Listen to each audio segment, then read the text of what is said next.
Ena pomembnejših točk včerajšnje redne seje mestnega sveta je prav gotovo bilo poročilo varuha bolnikovih pravic, saj vemo, da zdravstvo v Sloveniji nujno potrebuje reformo.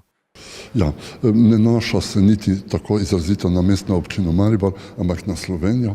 Torej, to so podatke, ki so primerljivi z drugimi slovenskimi kraji, nekaj specifik pa je, ki jih že tako poznamo, problem anestezistov. Torej, večina teh problemov se nanaša na UKC, na klinični center, na posameznih oddelkih in pa to pa je dovolj splošen, pomanjkanje družinskih zdravnikov je tudi v Mariboru velika težava, ki se kaže v tem prvi vrsti, da je obremenitev teh zdravnikov točna, da to pravzaprav poteka kot po tekočem traku in da je zelo šibek zaradi tega stik z bolnikom. Sicer je varuh kot izjemno dobro ocenil stanje pediatrije v Mariboru, ki pa je diametralno nasprotno od oskrbe starejše populacije, ki bo v prihodnje zaradi staranja prebivalstva ključnega pomena.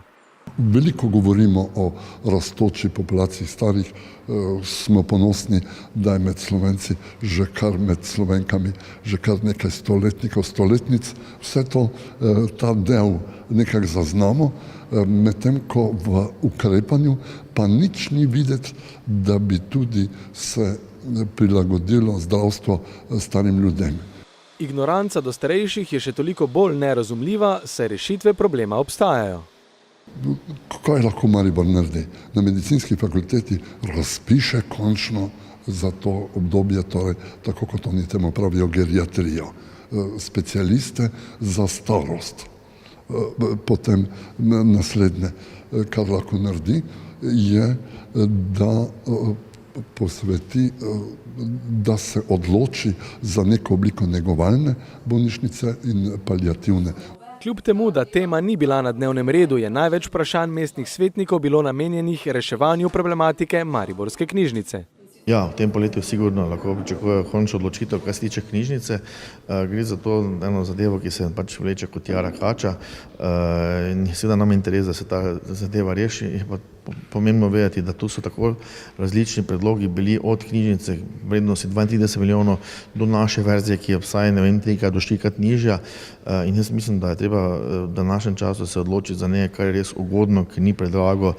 Mi si pri javnih objektih ne moramo privoščiti luksuza, ker konec koncev nismo neka bogata država in bogata občina, ampak moramo poskrbeti za ljudi v neki optimalni meri in rešitev, ki jo bo župan predstavil zelo malo, pač zdaj se tudi še pogaja, bo zelo moderna in hkrati zelo ugodna za naše občane in bo rešila to prostorsko stisko knjižnice. Nekaj negodovanja med svetniki je bilo tudi zaradi, po njihovem mnenju, predolgo trajajočih vzdrževalnih del na Lackovi cesti, ki močno hromijo tamkajšnji promet. Zakaj prihaja do teh zamud, je pač vprašanje, ki ga je potrebno nasloviti na izvajalca gradnje. Pač tudi roki, ki so bili zastavljeni po časovnici, niso bili možni, da se jih doseže. Iz različnih dejavnikov nekaj je bilo tudi nepredvidenih del, ki so nastajala, tudi porušitev nekih sicer zdravih delov pač kanalizacije, ki niso bili predvideni za obnovo, je bilo potrebno naknadno izvesti. Mestni svetniki so v prvem branju sprejeli tudi nov odlok o nadomestilu za uporabo stavbnega zemljišča. Nadomestilo za kvadratni meter stanovanja v centru mesta bi tako po sedanjem predlogu namesto 1,11 evra za kvadratni meter znašal 1,18 evra za kvadratni meter, na Teznu pa bi se podražil za 2 centa na 98 centov za kvadratni meter. Mestni svet je sprejel tudi DIP za začetek gradnje ceste skozi poslovno cono Tezno. Gradnja 180 metrov dolgega odseka bo stala 400 tisoč evrov, občina pa kandidira za 280 tisoč evrov državnih sredstev iz dogovora za razvoj regij. Svetniki so soglašali tudi z dokapitalizacijo pogrebnega podjetja Maribor s stvarnim vložkom v višini 415 tisoč evrov.